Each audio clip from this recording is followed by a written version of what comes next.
esse autor de Hebreus ele foi falando logo sobre Jesus. Porque Deus falou de muitas maneiras e muitas vezes a respeito do Filho, né, tudo mais. E essa carta ela foi escrita em torno de 68 depois de Cristo, no primeiro século, para irmãos judeus que haviam decidido seguir Jesus, se tornarem discípulos de Jesus. E eles, possivelmente, esses irmãos estavam em Roma, onde havia começado uma perseguição intensa, ainda não de morte. O autor de Hebreus, em determinado momento, fala que eles ainda não tinham sofrido as dores de morte, né, sofrimento de sangue. Jerusalém já estava acontecendo isso, sofrimento de morte, alguns irmãos estavam sendo mortos por seguir Jesus. Aqui em Roma ainda não existia, mas existia uma opressão muito grande, uma perseguição muito grande. E esses irmãos, eles tinham decidido seguir Jesus, estavam andando com Jesus, possivelmente eles estavam sendo rejeitados, possivelmente eles estavam sendo oprimidos socialmente, a vida comum para eles não era fácil, a vida natural na sociedade não era fácil, fazer negócios não era um negócio fácil, porque eles eram empurrados à margem da sociedade por terem decidido seguir Jesus. Criar filhos não era algo fácil, um pouco parecido do que a gente tem vivido, né, nesses dias. E acontece que muitos desses irmãos estavam desanimados, estavam sofrendo com incredulidade. É um dos principais problemas aqui nessa carta. O fato é assim que o evangelho, quando ele chega na nossa vida, ele vai causar uma reviravolta muito grande. Seguir Jesus e ter Jesus como Senhor vai implicar em dor, em perseguição, em luta, em muita dificuldade. O caminho de seguir Jesus é estreito. E esses irmãos estavam experimentando isso. Na figura do imperador romano ali, né, que geralmente, muitos desses imperadores romanos, eles exigiam o reconhecimento da divindade deles. Esses imperadores romanos gostavam e queriam e exigiam que fossem reconhecidos como deuses. E nós sabemos que o Evangelho ele reconhece um Senhor apenas, reconhece um imperador absoluto, um rei absoluto que é Jesus. E para esses imperadores, para esses grandes homens dessa época, da nossa época também, ter rivais é algo muito perigoso. Perigoso para a ordem do império, é perigoso para o contexto social. Esses irmãos judeus estavam vivendo, esses irmãos cristãos estavam vivendo uma verdadeira contracultura, que a gente também é chamado a viver. Nadar contra a correnteza, em termos mais práticos. O Evangelho nos ensina a nadar contra a correnteza. Aí contra tudo, contra todos, contra todas as formas de pensamento, para ter Jesus como nosso exclusivo alvo, nosso exclusivo guia, né? E acontece que muitos deles, eles eram judeus, de tradição, e haviam se convertido, haviam sido transformados por Jesus, e muitos estavam querendo voltar. Muitos já haviam parado de congregar, de reunir em cultos coletivos, e outros estavam pensando em voltar para o judaísmo na visão da tradição judaica por si mesmo. Então, parar para pensar logicamente, né? Eles voltariam para a lei, mas eles tinham a mesma Bíblia que eles liam na época, eles voltariam a ler, não mudaria muita coisa. Os profetas continuavam sendo os mesmos, os ensinos morais da lei eram muito rigorosos. É tentador isso, né? As tradições, as festas continuariam sendo celebradas. A única coisa que eles perderiam era Jesus. A única coisa que eles deixariam de lado. É um pouco mais fácil lidar com a perseguição sem seguir Jesus, se eles abandonassem Jesus. E o fato é que o autor ele trata o abandonar Jesus como não algo muito simples assim. Basicamente, o que ele está querendo reforçar em todo esse texto de Hebreus é que abandonar Jesus é abandonar tudo. Perder Jesus é perder tudo. A lei, os profetas, toda a Bíblia foi escrita por causa de Jesus, para apontar para Ele. Tudo que foi feito foi feito por causa de Jesus. Não existe nenhum sentido na vida, não existe nenhum sentido na história da humanidade sem Jesus. E esse autor hebreu, ele está falando muito sobre, esse autor de Hebreus está falando muito sobre isso. Ele vai falar sobre a superioridade de Jesus aos anjos, ele é muito superior aos anjos, ele é superior aos homens, ele é superior aos profetas, ele é superior a tudo o que já aconteceu na história e tudo o que vai acontecer. Mas acontece que esses irmãos aqui estavam desanimados, eles estavam abandonando a fé. E quando a gente olha um pouco de longe, a gente julga. A gente se põe numa condição assim e fala assim, como é que eu vou aplicar isso na minha vida? Eu não estou perdendo a fé, não estou negando Jesus, eu não estou deixando de ir na igreja, de fazer N coisas que nós fazemos, né? E tem um texto especialmente de Hebreus 2, se vocês puderem abrir, os versículos 1 e 3.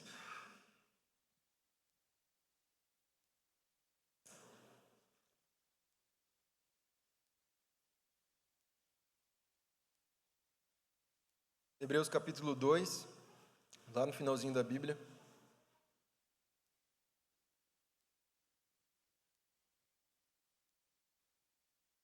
Versículos 1 e 3, diz assim: Por esta razão importa que nos apeguemos, ou devemos atentar, algumas versões dizem, que nos apeguemos com mais firmeza às verdades ouvidas, para que delas jamais nos desviemos. Como escaparemos nós, se negligenciarmos tão grande salvação? Dá para parar por aqui. É nesse capítulo 2 que eu percebi assim, como nós estamos muito próximos daquela luta que aqueles irmãos estavam enfrentando, das crises que eles estavam enfrentando. Existem 3 expressões principais aqui que me chamaram a atenção. Importa que nós nos apeguemos, para que jamais nos desviemos, e como escaparemos nós se negligenciarmos.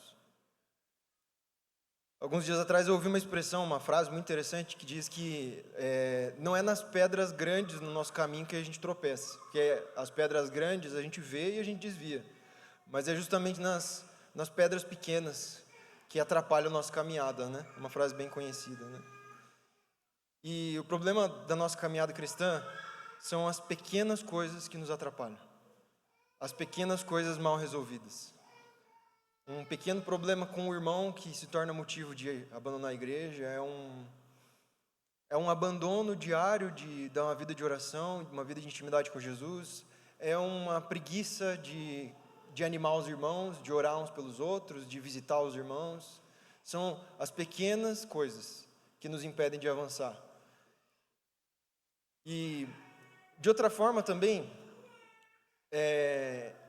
as distrações que nos desviam, elas são também provocadas pelo diabo. Só que o diabo ele não precisa montar um circo na nossa frente para chamar a nossa atenção. O diabo não precisa colocar uma melancia na cabeça para chamar a nossa atenção, né? Se ele distrair um pouquinho a gente, ele já cumpriu a missão dele. Se ele distrair a gente, o objetivo dele não é tanto, sabe, num primeiro momento, aparecer com rabo, com chifre, com N coisas, né? Mas ele, distraindo um pouco a gente, ele já alcançou o objetivo dele. E foi nesses pontos assim que esse texto me chamou a atenção, porque o autor ele não está falando sobre irmãos que estavam xingando Jesus. Ele não fala sobre irmãos que estavam rejeitando publicamente Jesus, gritando nas praças assim, eu odeio Jesus, não quero Jesus. Ele fala sobre irmãos que estavam negligenciando Jesus. Irmãos que não estavam dando a atenção total que Jesus merece. Em outras versões vai falar sobre não levar a sério. Não estavam levando Jesus a sério.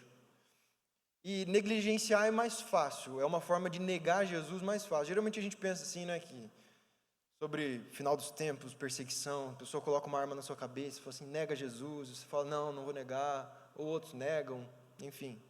A gente se põe sempre num contexto assim, sobre o negar Jesus como se fosse algo muito extremo, muito apocalíptico, assim, né?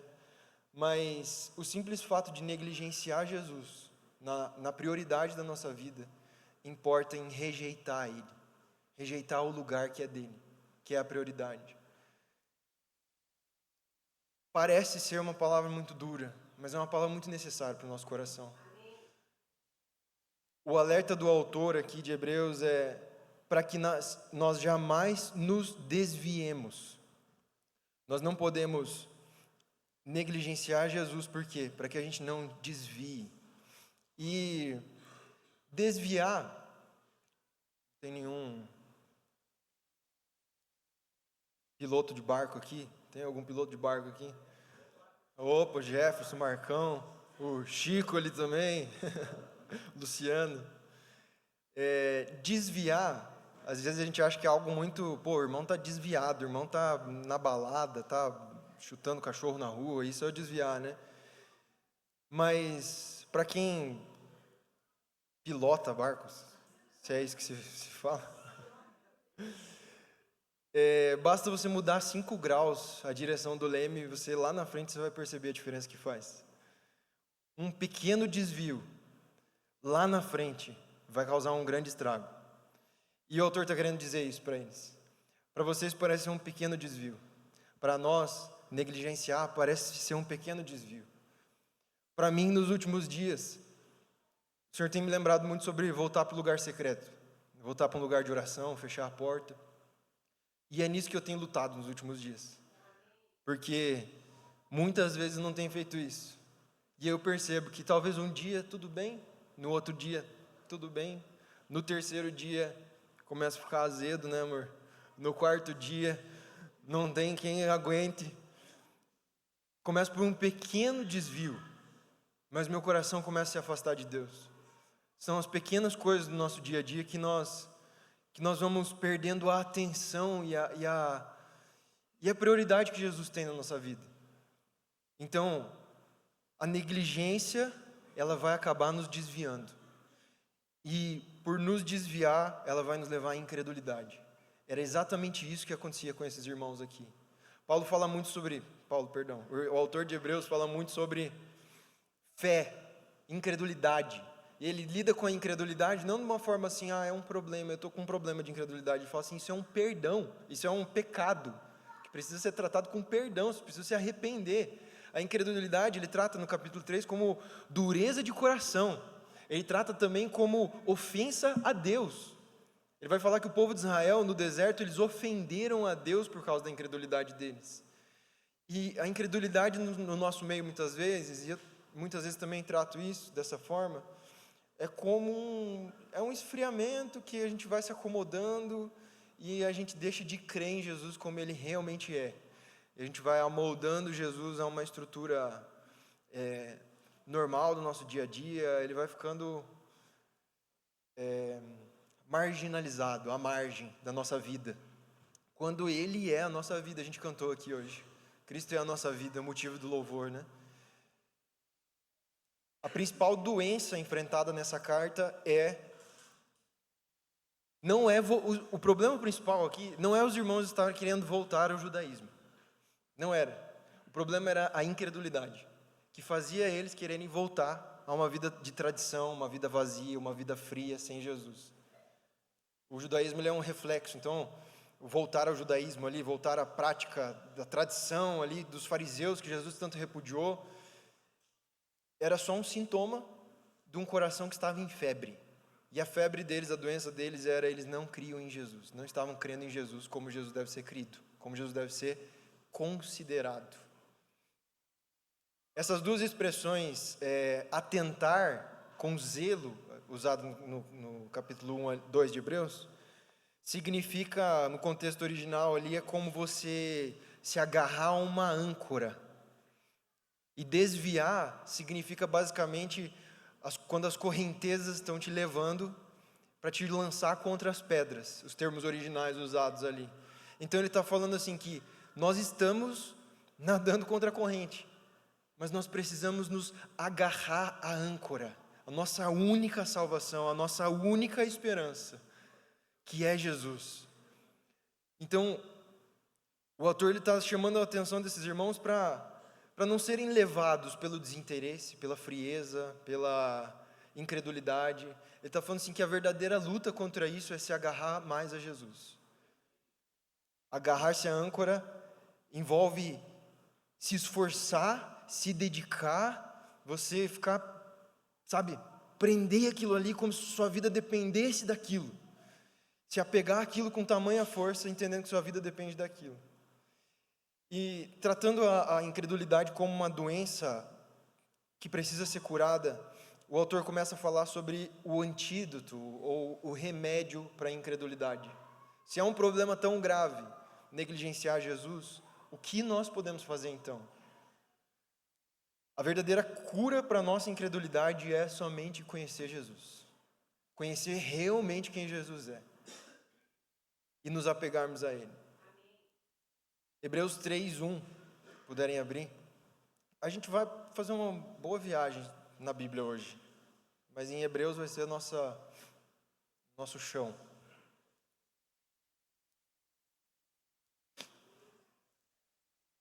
Por isso, santos irmãos, que participais da vocação ou do chamado celestial.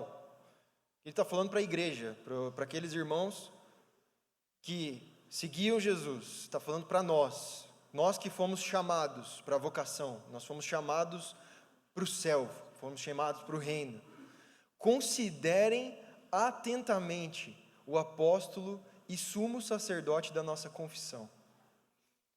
O autor de Hebreus está querendo dizer aqui que a cura para a nossa incredulidade é considerar Jesus. Essa expressão usada aqui é a expressão que eu quero usar bastante hoje. Considerar Jesus. Parece ser um pouco abstrato, parece ser um pouco... Considerar Jesus? O que significa, de fato, considerar Jesus?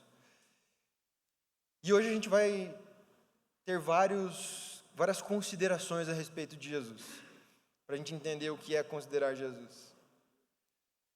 A cura para a nossa incredulidade não é o que nós podemos, pelo nosso esforço, fazer. A cura da nossa incredulidade é quem nós consideramos. Tem uma história que eu ouvi alguns tempos atrás de que, certa vez, alguns viajantes passaram por uma tempestade no mar, estavam de barco, passaram por uma tempestade muito intensa, muito violenta, e no meio dessa tempestade eles lançaram a maior âncora, a âncora que supostamente deveria segurar o barco ali no meio da tempestade, e essa âncora não deu certo, não resistiu. E eles foram lá e tinha mais uma âncora reserva, para esse fim também. Eles lançaram essa âncora de novo, e o navio começou a ser empurrado pela tempestade, pelos ventos, não resistiu, perderam a âncora. E agora, o que a gente faz? Não tem mais âncora nenhuma. Um deles lembrou, a gente tem uma âncora que serve só para, na hora que a gente está chegando no porto, é para regiões mais rasas, é uma âncora um pouco menor, e ela não vai ter efeito nenhum no meio dessa tempestade. E eles decidiram lançar essa última âncora, mesmo que ela fosse muito pequena, decidiram lançar essa âncora, e o navio parou. No dia depois da tempestade, eles foram verificar o que tinha acontecido, e as duas primeiras âncoras maiores, elas foram lançadas no meio de um banco de areia e não firmou em nada, não prendeu em nada. E a âncora pequena, que supostamente não teria utilidade nenhuma naquele contexto, e que ajudou o navio a suportar, ela foi lançada de tal forma que ela prendeu numa rocha, e aquela rocha segurou ela.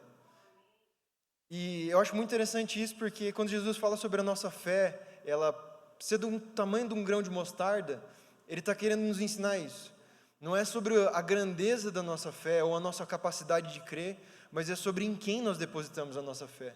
A nossa fé pode ser das menores, mas se ela for depositada em Jesus, a rocha, que a gente cantou hoje também, a nossa rocha, a rocha da nossa salvação, ali nós estaremos seguros. Não é por capacidade, é por causa dos méritos de Jesus, em quem nós temos crido. Então, como considerar Jesus? Esse é o ponto de hoje. Se a cura para a nossa incredulidade é considerar Jesus, como nós podemos considerar Jesus? Eu acho que no meio disso tudo surge uma pergunta muito importante. O ponto ao qual Deus quer nos levar é para a pergunta mais importante que algum homem pode fazer, a pergunta mais importante na Terra, o segredo mais importante na Terra, no mundo, no universo, é: quem é Jesus? É uma pergunta muito simples, mas é a pergunta com maior importância sobre as nossas vidas. Quem é Jesus? A pergunta não é quem é Deus, o Criador. A pergunta não é quem é o Espírito Santo. A pergunta não é quem são os anjos. Quem são os anjos? Como eles podem nos ajudar? A pergunta não é quem somos nós.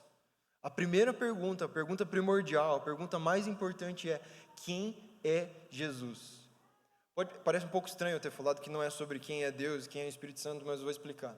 Filipenses 2 diz assim, sobre Jesus: Jesus, sendo encontrado em forma humana, humilhou-se a si mesmo e foi obediente até a morte, e morte de cruz. Foi por isso que Deus o exaltou à mais alta posição e lhe deu o quê? O nome que está acima de todo nome. Para que ao nome de Jesus, ao nome de quem? Se dobre todo o joelho no céu, na terra e debaixo da terra. E toda língua confesse que Jesus Cristo é o Senhor, para a glória de Deus Pai. Atos 4:12. Não há salvação em nenhum outro, pois debaixo do céu não há nenhum outro nome dado aos homens pelo qual devamos ser salvos. O nome de Jesus é o nome mais importante. E Deus decidiu isso. Foi Deus que deu o nome para Jesus. E nome, quando a gente fala nome, é sobre a natureza, sobre a grandeza, sobre a autoridade de Jesus. Não é só o nome, Jesus. Importa nisso tudo. Nome é como uma porta que você abre para entender o que tem lá dentro. Então, o autor está falando em Filipenses, em Atos 4, Filipenses 2, está falando assim que o nome de Jesus precisa ser confessado. O nome de Jesus precisa ser conhecido. E é interessante porque Deus mesmo decidiu isso, que não é sobre crer em Deus. É a resposta mais básica que todo mundo dá aí fora. Você acredita em Deus? Você acredita em Jesus? Acredita em Deus, eu acho que cada um tem sua fé, né? Alguém já ouviu isso alguma vez ou não? Isso aqui é a resposta padrão. Eu acho que cada um tem sua fé e é isso aí mesmo. Não. É sobre Jesus. Se você não conhece Jesus, não importa você falar que conhece Deus. Se você não reconhece, se você não considera Jesus, a sua base de fé não tem valor nenhum. Aquilo que você acha que é fé não tem valor nenhum. Os judeus da época, eles acreditavam em Deus. Os judeus que foram rejeitados por Jesus, aqueles judeus fariseus, que eram os maiores cumpridores da lei, que faziam tudo para Deus, eles criam em Deus, mas foram rejeitados, foram condenados. Mas aqueles que creram em Jesus foram salvos. Jesus, ele é a pedra angular. Jesus é aquele que é o fundamento de toda a nossa salvação e vida. De tal modo que se tirar Jesus e trocar por Deus, eu creio em Deus, não, Deus não quer assim. Deus quer Jesus. Mas eu creio no Espírito Santo, eu creio que Ele pode fazer.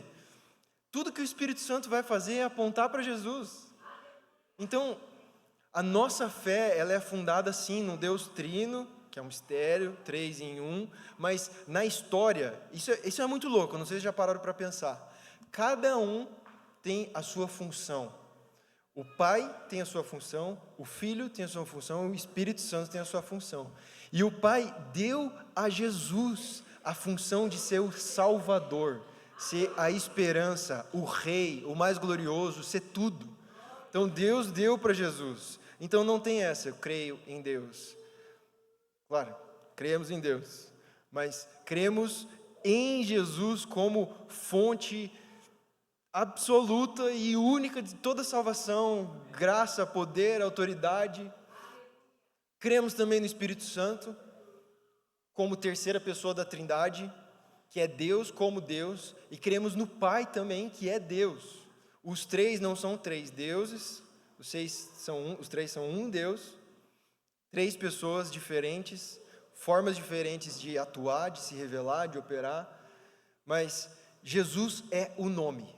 Jesus tem o nome. que foi dado por Deus. Jesus tem toda a autoridade que foi dada por Deus. Então Deus deu esse lugar a Jesus. E quando eu falo sobre considerar Jesus, eu acho que não tem ninguém melhor do que o próprio Pai para falar a respeito de Jesus. Se a gente fosse perguntar assim, quem é Jesus para você? Quem é Jesus para você? Cada um teria uma observação, uma consideração a respeito dele, mas a pessoa mais apta para responder quem é Jesus é Deus. É Pai, é o Pai. Por quê? O Pai declarou por várias vezes, esse é o meu Filho amado, nele eu tenho todo o meu prazer. Em muitos momentos Deus coloca sobre Jesus toda a autoridade, ele fala isso na Bíblia.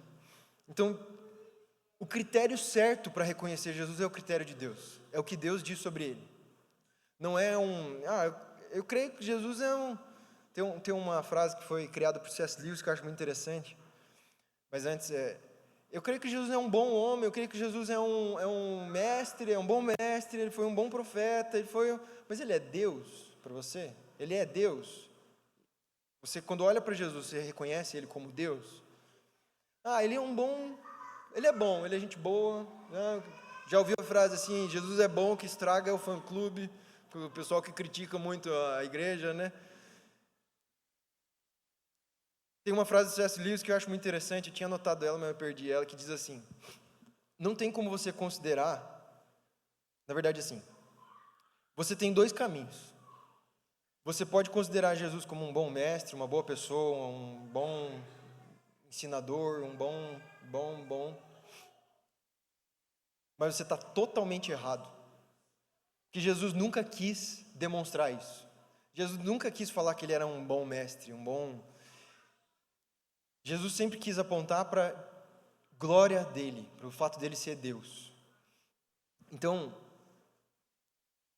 existe um engano muito grande que opera, porque se você considerar que Jesus ele queria ser só um bom mestre, ele não passaria de um lunático, de um louco, de um estelionatário, de um mentiroso, porque ele nunca quis ser reconhecido por isso, só por isso.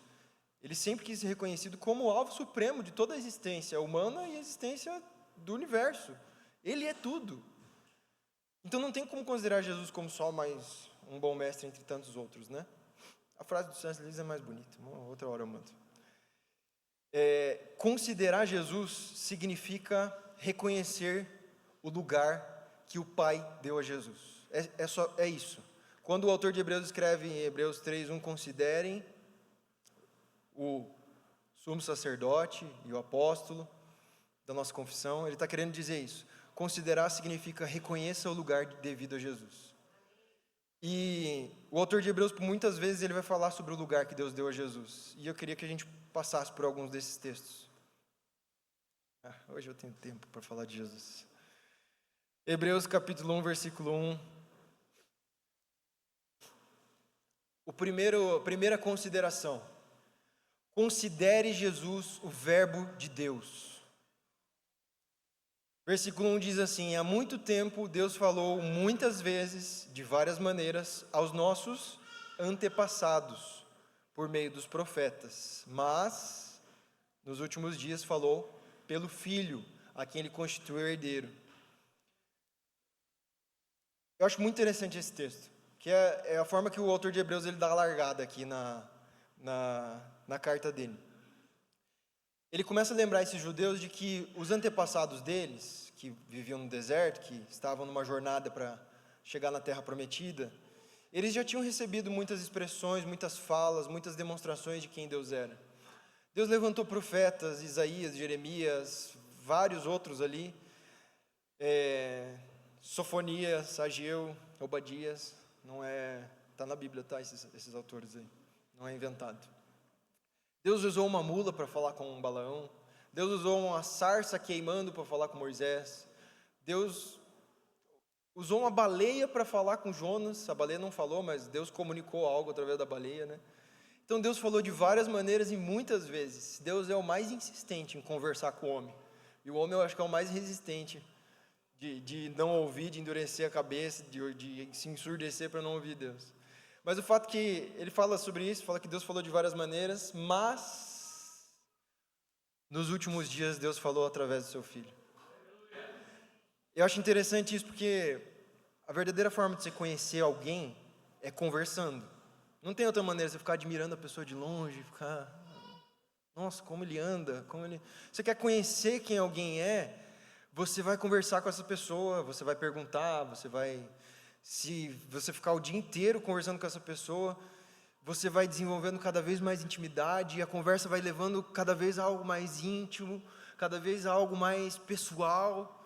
E eu acho muito interessante como isso retrata Deus aqui nesse primeiro versículo. Porque Deus falou de várias maneiras com a humanidade, Ele foi falando, e Ele foi conversando, Ele foi abrindo o coração dele para o homem sobre o sonho de Deus, e aí chega no lugar mais íntimo do coração de Deus, que Deus quer mostrar para a humanidade. Deus falou nos últimos dias pelo seu Filho. O que Deus sempre quis revelar para a humanidade é Jesus. É o que está no mais fundo do coração de Deus. É tudo aquilo que Deus quer falar a nós. Deus não tem outro assunto, Deus não tem outro plano, Deus não tem outro objetivo, Deus não tem nada que faça o coração dele queimar mais do que Jesus. Não tem nada mais que a gente possa falar para Deus que seja mais agradável do que falar sobre Jesus, do que adorar Jesus, do que reconhecer Jesus. Então, Jesus, eu gosto muito do capítulo 1, versículo 1 de João, que fala assim, no princípio era o Verbo, a palavra, né? A palavra estava com Deus, a palavra era Deus. Está se referindo ali a Jesus, e o verbo ali é uma expressão usada por muitos gregos na época, né? Os gregos ficavam filosofando, né? Na rua aí, conversando fiado, e buscando entender o mundo e tal. E um dos conceitos que foi desenvolvido pelos gregos era o conceito do logos. Logos, o verbo. O que dá razão? O que traz unidade e ordem para o mundo? Qual que é o sentido do universo? Qual que é o sentido da nossa existência? E aí João pega essa fala deles assim, captura e traz para o texto bíblico. Então ele fala assim, sabe essa pesquisa que vocês estão fazendo, filosofando aí? Então o verbo, aquilo que explica, que é a razão de tudo existir, é Jesus. E é o verbo, ele é a fala, ele é a palavra de Deus, porque no começo Deus criou os céus e a terra como? Falando. Deus trouxe ordem à terra que estava sem forma e vazia, como? Por meio da fala dele. Então Jesus é sempre a maneira da revelação de Deus, falar perfeitamente a nós. Está fazendo sentido? Está muito viajado? Está dando para entender? Então, Deus sempre quis conversar com a humanidade sobre o coração dele. E nos últimos dias Deus falou perfeitamente, sem deixar nada escondido. Falou através de Jesus. Em Jesus, Deus falou sobre tudo. Tudo que Ele tem para a humanidade, tudo que Ele é, tudo a respeito dele mesmo.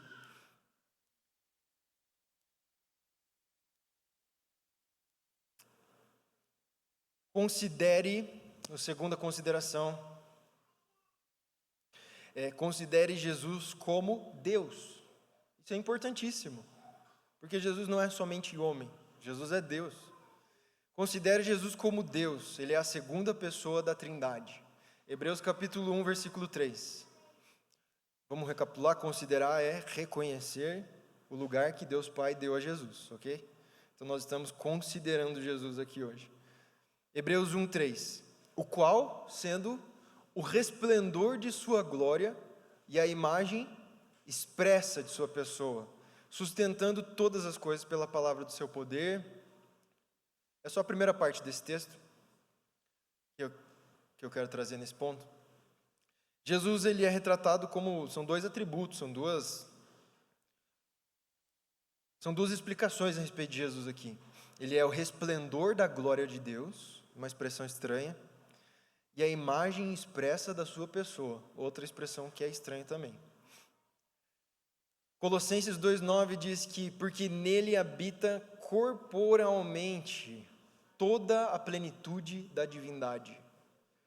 João 1,14 e depois o versículo 18 diz assim, o verbo se fez carne, Jesus se fez carne, habitou entre nós e vimos a sua glória como a glória do unigênito do Pai, cheio de graça e de verdade. Ninguém jamais viu a Deus. Ninguém jamais viu a Deus. Esse é um ponto muito importante a respeito de toda a história bíblica. Ninguém viu a Deus, mas o Filho unigênito é quem o revelou. Jesus, ele é a perfeita revelação de quem Deus é. Ele é tudo o que Deus é. Ele revela perfeitamente. Ele é o resplendor da glória de Deus. O que significa isso? O brilho mais intenso. É como se a gente saísse, hoje está nublado, mas a gente sai ali fora e a gente olha para o céu e olha para o sol. Você não consegue olhar para o sol. Tenta ficar olhando para o sol. Vai queimar o teu olho e você vai ficar zoado no teu olho. Mas fica olhando para o sol. Você vai perceber que você não consegue ver o formato, o que ele é, o que acontece lá dentro, mas você consegue ver a irradiação do brilho do sol, que ilumina o nosso dia, que nos ilumina. Você consegue ver que o brilho do sol é algo experimentável, é algo que nós podemos ver, nós podemos perceber. Então, a glória de Deus é como esse brilho intenso, essa fama, essa perfeição de Deus, que nenhum homem ainda conseguiu ver. Em Deus, totalmente lá na glória, perfeitamente como realmente é. Sabe aquele brilho que Paulo olhou e caiu por terra? Acho que é uma gota do brilho da glória de Deus. Mas aqui fala que Jesus, ele é o resplendor da glória de Deus. Ele é o brilho, ele é a forma que nós podemos ver Deus perfeitamente sem sermos destruídos. Uma vez Moisés, que é um dos profetas antigos no Velho Testamento, ele estava ansioso por conhecer mais de Deus. E ele fala assim: Deus, me mostra a tua face, mostra quem você é. E Deus fala para ele o quê? Você não pode me ver, porque se você me ver, você vai ser consumido, destruído. Agora em Jesus nós podemos ver plenamente Deus como Ele é, sem sermos destruídos. Nós podemos contemplar a glória do Pai em Jesus. Toda a glória, toda a fama, toda a riqueza de Deus, toda a perfeição de Deus, toda a bondade, misericórdia e justiça de Deus, corporalmente em Jesus. De tal modo que na Trindade Jesus é o único homem, o único que possui um corpo. Tudo que Deus é está revelado em Jesus. Tudo. Ele é a expressão exata, a imagem exata do ser de Deus. Jesus, ele não é tipo 99% de Deus, 95% de Deus e 5% homem. Jesus não é 50% Deus, 50% homem. Jesus, ele é plenamente Deus. Tudo que nós queremos conhecer a respeito de Deus, basta olhar para Jesus. Jesus, ele é aquilo que Deus sempre quis falar, aquilo que há de mais íntimo no coração dele, que ele quis revelar a nós. Não é glorioso isso? Poder conhecer Jesus? Algo mais glorioso ainda. O céu só é o céu por causa da pessoa de Jesus.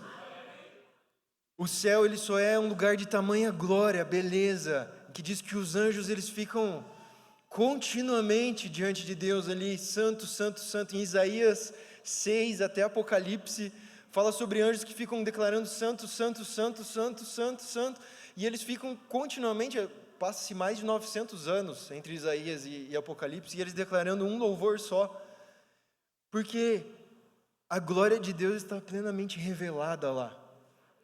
Se Jesus saísse do céu, o céu deixaria de ser céu, não teria mais sentido. Se Jesus decidisse trazer toda a glória dele para a terra seria o céu. E é isso que vai acontecer no final do século, quando Jesus voltar. Então nós consideramos Jesus como Deus, a perfeita expressão de Deus, a segunda pessoa da Trindade. Terceira consideração a respeito de Jesus é: considere Jesus como o sentido de tudo que existe. Considere Jesus como o sentido de tudo que existe. Hebreus 1, 2. Nesses últimos dias, falou-nos pelo seu Filho, a quem constituiu o herdeiro de todas as coisas, por quem fez também os mundos. Hebreus 1, 3. Sustentando todas as coisas pela palavra do seu poder. Colossenses 1, 16, Samuel leu hoje na introdução. Pois nele foram criadas todas as coisas nos céus e na terra, visíveis, invisíveis, tronos, soberanias, poderes, autoridades. Todas as coisas foram criadas por Ele e para Ele. Então nós consideramos Jesus como a razão e o sentido de tudo que existe. Foi por meio de Jesus que Deus fez o mundo. De tal forma que, se Jesus não existisse, não existiria nada. Se Jesus não existisse, não existiria criação. Não existiria nenhuma beleza a se olhar na criação. Já parou para pensar que o padrão de Deus para criar tantas espécies, tantos alimentos, tudo que existe na natureza de tanta beleza, o padrão, onde que foi que Deus tirou toda essa inspiração para fazer tudo tão belo? De onde foi que Deus tirou criatividade para fazer um universo tão complexo? Da pessoa de Jesus, da beleza de Jesus. Não é glorioso isso? Da pessoa de Jesus. A pessoa de Jesus é a fonte de toda a beleza, toda a glória, tudo que existe de bom, belo e ordenado no mundo tem origem em Jesus. E Ele sustenta todas as coisas pela palavra do seu poder. Então Jesus sustenta tudo pela sua palavra, pelos seus, alguns autores, alguns estudiosos vão chamar isso dos decretos de Deus. Lembra que em Gênesis Deus cria todas as coisas pela palavra, mas Ele também dá sentido a todas as coisas, Ele dá identidade aos animais, à criação, declarando. Ele diz ao homem, cresçam, se multipliquem, enchem a terra. Ele fala sobre os animais, voem nos céus, rastejem ou nadem nos mares, porque isso são decretos, é a palavra de Deus sustentando a criação, dando um DNA para a criação e garantindo. Eu gostaria de saber um pouco sobre isso, mas é um negócio meio difícil, talvez alguém aqui saiba. Mas existe um estudo na física chamado sobre o ajuste fino do universo. De tal modo que o universo ele é tão bem ordenado que se você tirasse alguns elementos ou mudasse o Sol para um pouco mais perto da Terra, ou a Lua um pouco mais para longe, ou se você tirasse algum órgão do corpo humano, você veria o caos ali. E Jesus, Ele é a ordem de toda a criação. Jesus é quem sustenta todas as coisas pela palavra do seu poder. Ele moldou todas as coisas no seu devido lugar, do seu devido jeito, para que em tudo Ele seja glorificado, para revelar a mente. Se a gente olha para essas coisas, e já parou para pensar no teu sistema nervoso central, que se Deus não tivesse feito você com o sistema nervoso central, você teria que ficar se concentrando para respirar. Tem um dispositivo dentro da nossa cabeça que é responsável por automatizar a nossa respiração. Então, por exemplo, você está respirando agora, possivelmente agora você vai se concentrar na tua respiração, mas você não fica se concentrando em respirar. Deus colocou um dispositivo dentro de você para você funcionar tão bem, para você viver bem. E inúmeras outras coisas. Então, Jesus, ele por meio da palavra dele, ele causa esse ajuste perfeito em todas as coisas, de tal modo que nada está fora do seu devido lugar.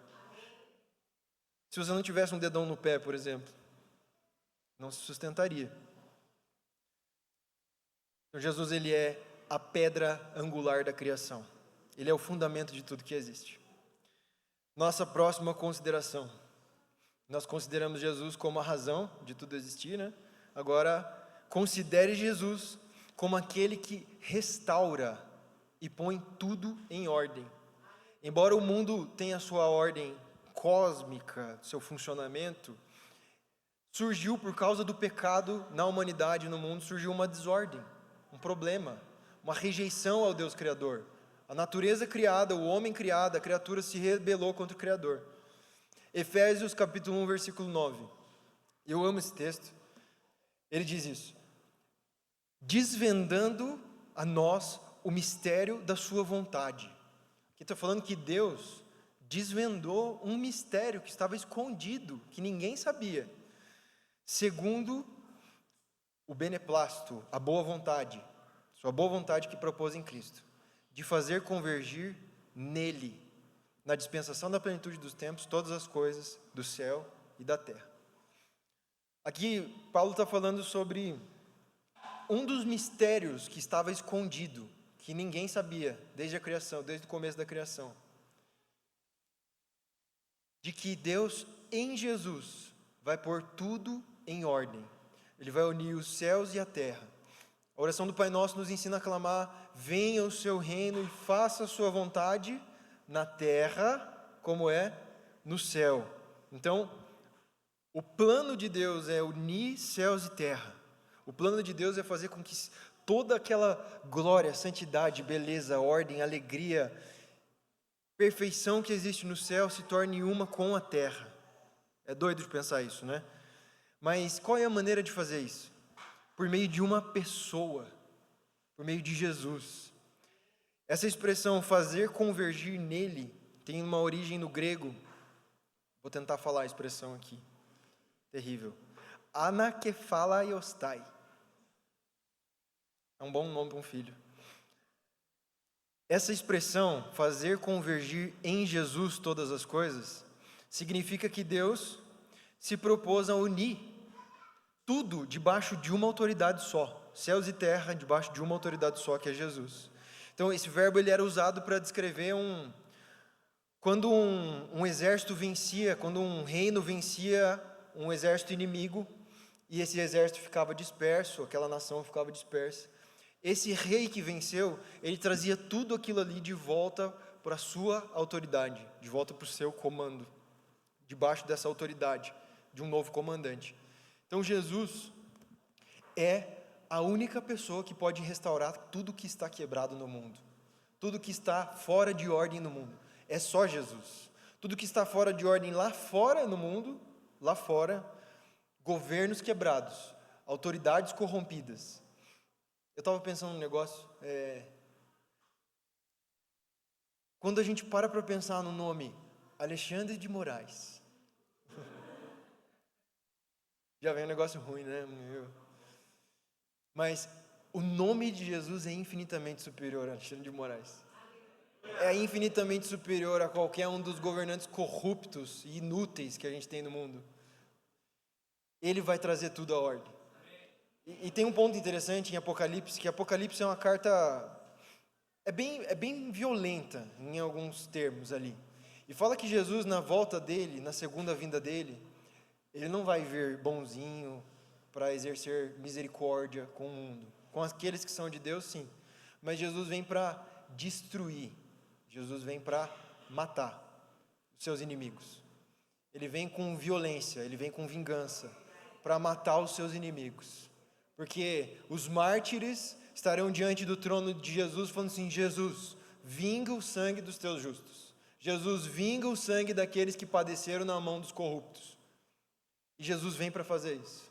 Jesus, ele é o comandante de Deus.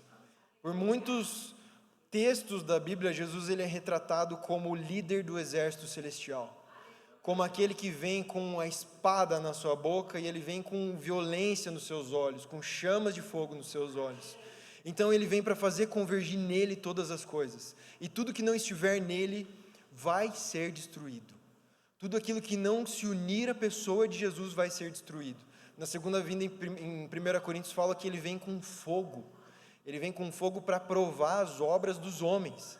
E aquilo que foi construído com materiais duradouros, aquilo que foi construído com fidelidade, com bondade, com graça, com justiça, vai permanecer. E aquilo que não foi construído vai ser destruído.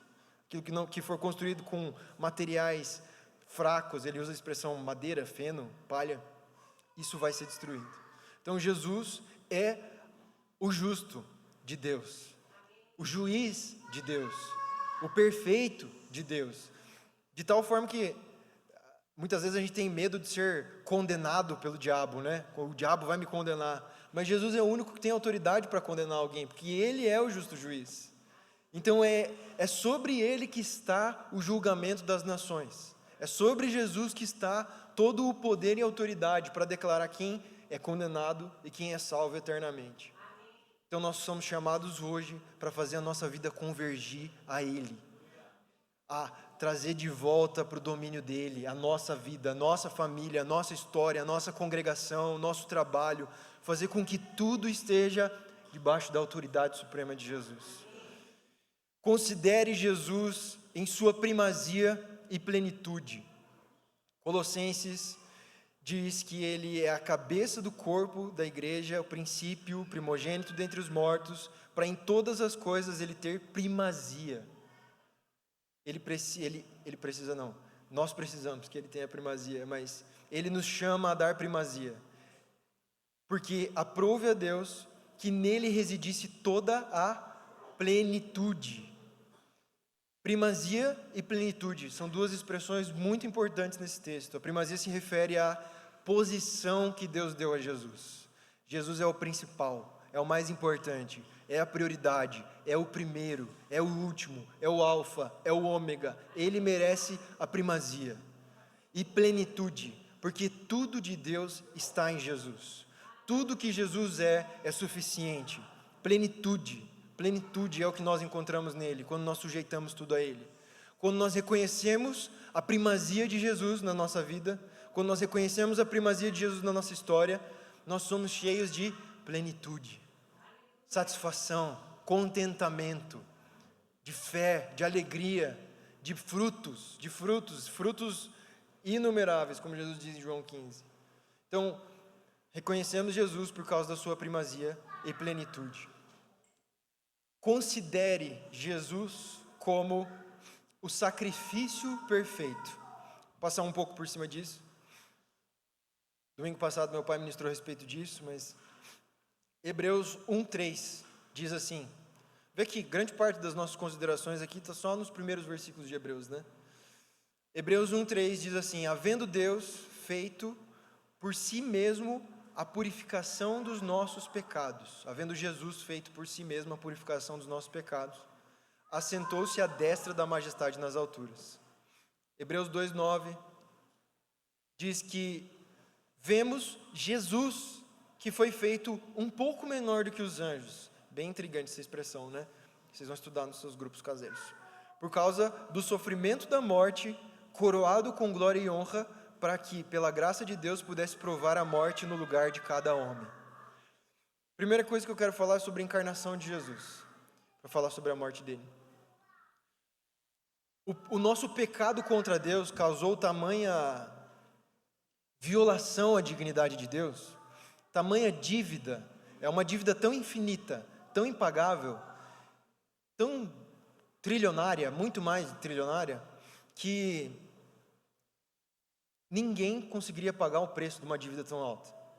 Deus criou um mundo em ordem, em perfeita ordem, com sonhos perfeitos para a humanidade. Deus cheio de glória e de dignidade, criou o mundo de acordo com a sua criatividade e beleza, e o homem corrompeu a criação. Se corrompeu a criação, e desde o começo da criação tem destruído muitas coisas, tudo que toca. Então, um Deus tão digno não pode ser pago de uma maneira tão indigna. Se a gente morresse, não pagaria a nossa dívida. Se todo mundo no mundo, no universo, se juntasse para morrer por um de nós aqui, ainda assim não teria valor nenhum. Porque um Deus tão perfeito e digno, com uma dívida juntada contra nós tão alta, somente seria satisfeito por alguém perfeito e digno como Ele. Está fazendo sentido? Somente alguém perfeito e digno como Deus para pagar essa dívida. Seres humanos como nós, imperfeitos, indignos, cheios de pecados, jamais conseguiríamos barganhar com Deus ou negociar com Deus. Então, é aí que acontece a vinda de Jesus como homem. Jesus veio para pagar uma dívida que nós não conseguiríamos pagar. Jesus, nele mesmo, ele pegou todo o escrito de dívida que nós tínhamos contra Deus, que Deus tinha contra nós, né? Toda dívida que nós tínhamos por causa do nosso pecado, por causa da nossa rejeição a Jesus. Nós rejeitávamos Jesus. Hoje a gente não rejeita mais, né? Mas não sei se você lembra como é que era a sua vida sem Jesus. Você não gostava dele. Você não somente não gostava dele, você odiava ele. A vontade dele era totalmente indesejável a você. Isso é o pecado.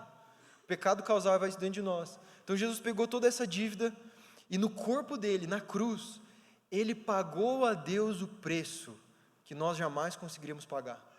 Se a gente ficasse uma eternidade inteira trabalhando para tentar pagar, se a gente ficasse quinquilhões de bilhões pensa nas maiores grandezas aí numéricas, se a gente tentasse pagar a nossa dívida, não teria valor nenhum para Deus, não valeria nem um centavo para Deus. Mas uma gota do sangue precioso de Jesus, uma gota só poderia pagar. O sangue de Deus, o sangue perfeito, o sangue do Cordeiro perfeito. E Jesus se entrega plenamente na cruz plenamente, ele morre no nosso lugar.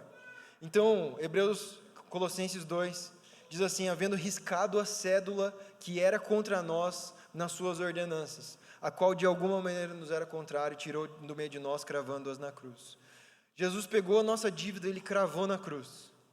E o versículo depois diz assim: ele despojou, ele humilhou, expôs publicamente demônios, ele expôs publicamente as obras do diabo e humilhou o diabo na cruz, porque ali ele mostrou para o diabo que o diabo não tem mais nenhum argumento de condenação contra nós ou acusação, porque Jesus levou sobre ele todas as nossas dívidas, todas as nossas transgressões. O autor de Hebreus vai falar várias vezes de uma vez por todas, de uma vez por todas. No Velho Testamento eram muitos sacrifícios, muitos animais sendo mortos.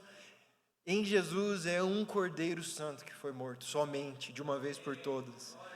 Jesus não precisa mais ficar morrendo mais uma vez, ou precisa ficar sofrendo, a gente não precisa ficar procurando algo a mais para purificar os nossos pecados, porque Jesus é o Cordeiro de Deus, que nos purificou. Considere Jesus como nossa maior bênção. Efésios 1:3 diz: bendito seja o Deus e Pai de nosso Senhor Jesus Cristo, que nos abençoou com todas as bênçãos espirituais nas regiões celestiais. Em quem? O que está em Jesus? Pode falar alto aí. O que tanto que está em Jesus? Todas as bênçãos espirituais, tudo está em Jesus, tudo. Todas as bênçãos espirituais estão neles, sem nenhuma exceção. A gente não sai por aí procurando a minha bênção, a minha profecia, a minha bênção material, a minha bênção. A gente procura Jesus, nele estão todas as nossas bênçãos. Nas regiões celestiais, Deus nos fez assentar em Jesus. E Jesus está onde mesmo? Num trono, não? Num trono à direita de Deus.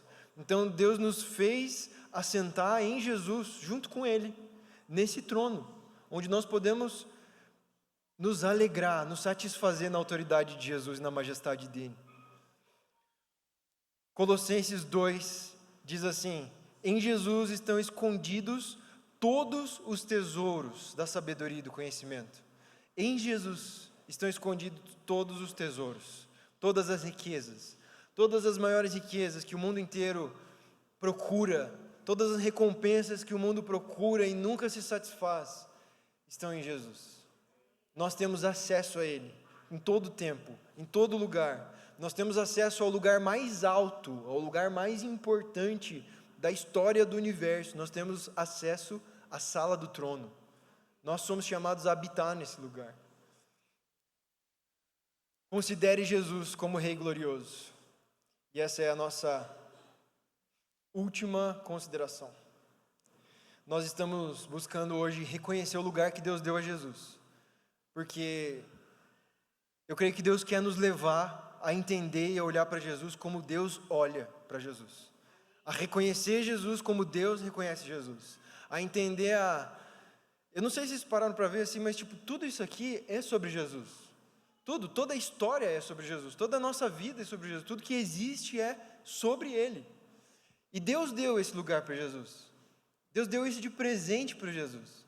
Fala que no final, quando Jesus estiver submetido todos os inimigos de Deus, tiver destruído todos os inimigos de Deus, Jesus vai devolver o reino ao Pai.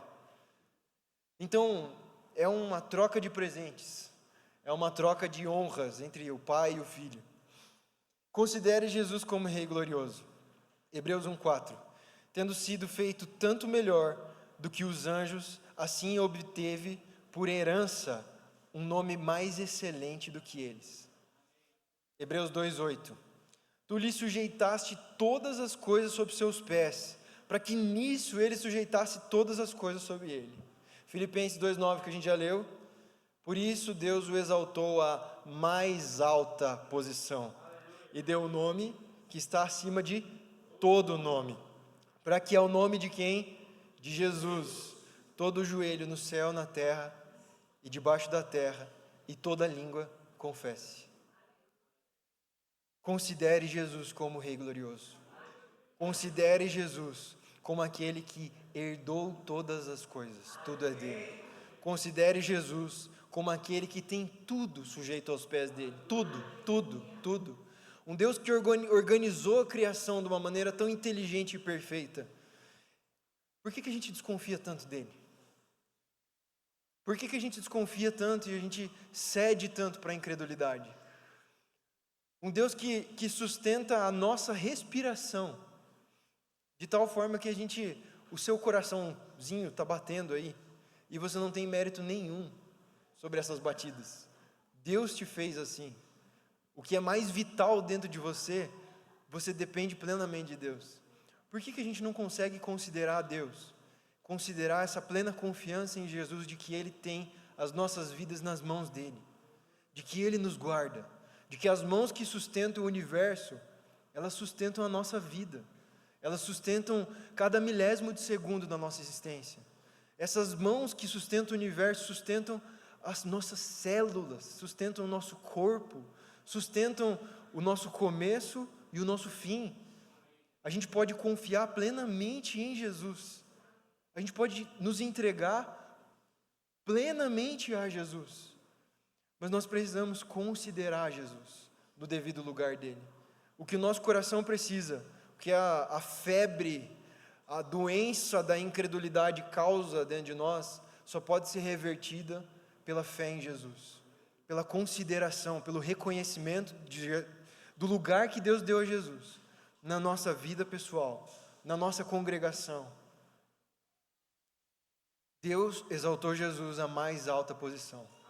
Deus deu a maior confiança a Jesus. Por quê? Porque o autor de Hebreus vai falar muitas vezes, eu tenho ficado muito intrigado com isso. Porque Jesus obedeceu.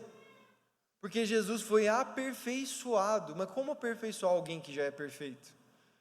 Fica aí uma pergunta para vocês estudarem. Jesus obedeceu plenamente, de uma forma que ninguém mais poderia obedecer.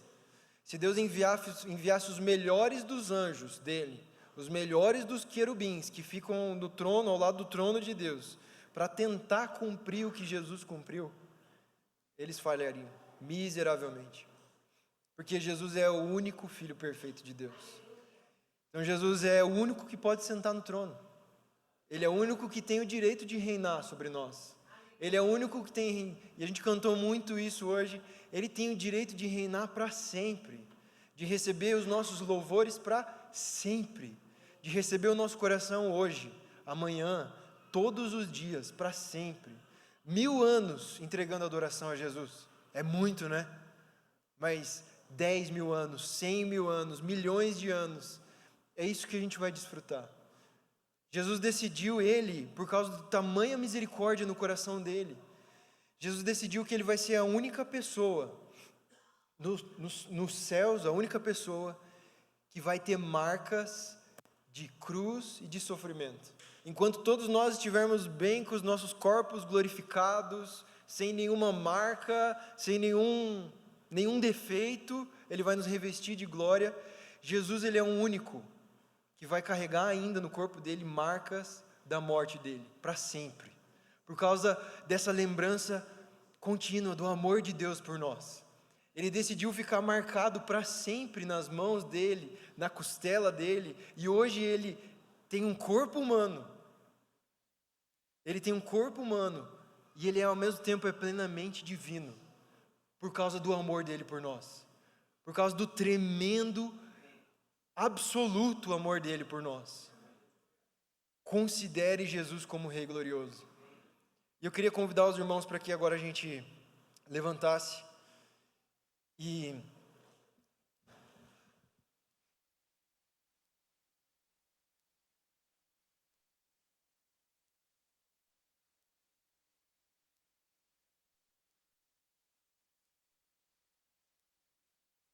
Mateus 13:44 diz que Jesus diz que o reino dos céus, ele é semelhante a um homem, ele é semelhante a um tesouro que foi escondido num campo, que um homem achou e escondeu.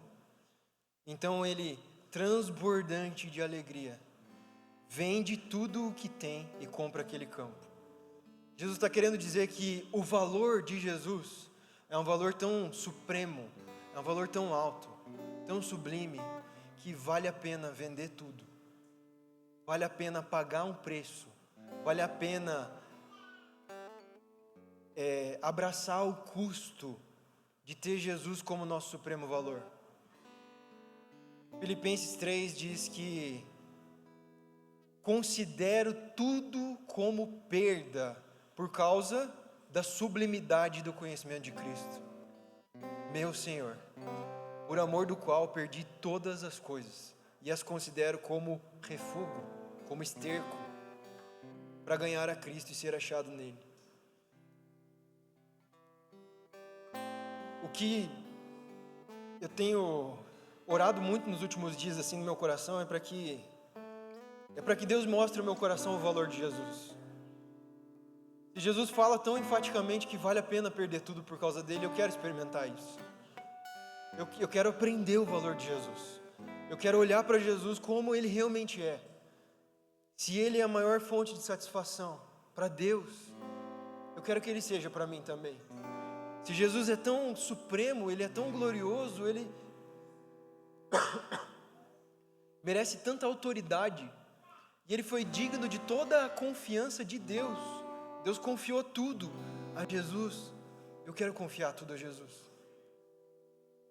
Eu sei que, como eu, talvez muitos aqui estão em lutas para reconhecer Jesus no lugar dele, para olhar para Jesus e entender quem Jesus realmente é. Para alguns aqui a crise talvez seja a incredulidade, o desvio às vezes de 5 graus da nossa vida, e a gente chegou num momento e a gente olha e fala assim: meu Deus, eu abandonei a vida no secreto, eu abandonei a intimidade com Jesus, eu abandonei a minha fidelidade a Ele. Para outros aqui, talvez como aquela cena de Apocalipse, dos anciãos que lançam coroas, eles lançam suas coroas, que Deus mesmo deu para eles, eles pegam e falam assim: Deus, embora o Senhor tenha me dado, Jesus é digno de muito mais. Talvez alguns de nós, a gente tenha carregado coroas, das quais a gente não tem se livrado, não tem lançado aos pés de Jesus. Valores que a gente considera tão grandes para nós, que impedem a gente de ver o valor de Jesus, de experimentar. Eu não sei vocês, mas eu quero provar e ver. Eu quero ir para níveis mais profundos de reconhecimento do lugar de Jesus, de considerar Jesus, de todos os dias ter o meu coração ardendo por Ele. Eu quero isso. Eu não somente quero, eu preciso disso, nós precisamos disso. João 17 diz que a vida eterna é o quê? É conhecer a Deus, é conhecer Jesus. Então o critério de Deus para uma vida boa é conhecer Jesus. E talvez é uma das coisas que a gente mais tem negligenciado, a gente mais tem esquecido, tratado como algo secundário, terciário, como algo que às vezes a gente até terceiriza, a gente deixa para outro nos pregar, nos ensinar a respeito de Jesus. Mas tudo que essa palavra ela traz ao meu coração é que eu ainda não aprendi o lugar de Jesus na minha vida. Eu ainda não reconheci o lugar dele. E eu preciso desesperadamente reconhecer o lugar de Jesus. Nós precisamos desesperadamente de ter Jesus no lugar que Deus deu a ele, de olhar para Jesus e encontrar tudo nele, de olhar para Jesus e dizer assim: Jesus, eu estou satisfeito em Ti, eu estou contente com o meu Senhor. Da gente poder olhar para Jesus e falar assim: Jesus, eu não preciso de mais nada, eu tenho o Senhor. Pode me tirar o mundo, pode me tirar o que for, tendo o Senhor eu tenho tudo.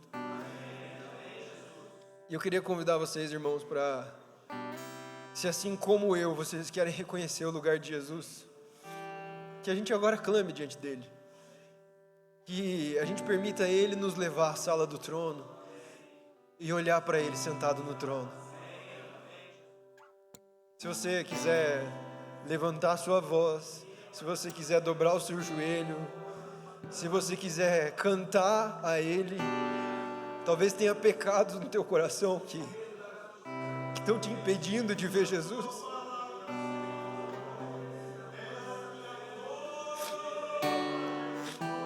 Talvez você está cheio de incredulidade e medo, olhando mais para as tempestades do que para Ele.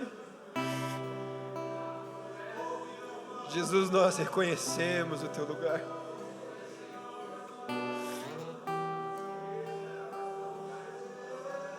Jesus, nós reconhecemos o Seu lugar, Jesus. Nós reconhecemos que o Senhor é tudo que nós precisamos. Nosso espírito clama por mais de Jesus. A nossa alma clama desesperadamente por Jesus. Não há ninguém tão belo, não há ninguém mais amável, não há ninguém mais desejável, Jesus. E o nosso coração precisa te reconhecer. Abre os nossos olhos hoje. Abre os nossos olhos hoje, Jesus. Queremos ver Tua beleza. Queremos ser atraídos pela Tua majestade. Queremos ser atraídos pela Tua glória, Jesus. Abre os nossos olhos. Abre os nossos olhos. Firma os nossos pés sobre a rocha. Firma o nosso coração sobre o Teu pastoreio, Jesus. O Senhor é o nosso pastor, o Senhor é o nosso apóstolo, nosso amado, nosso Rei glorioso. O Senhor é tudo para nós. A nossa alegria é o Senhor, Jesus. Abre os nossos olhos hoje, marca o nosso coração hoje. Marca hoje, nos leva mais profundo, nos leva aos arrependimentos necessários, nos leva às renúncias necessárias.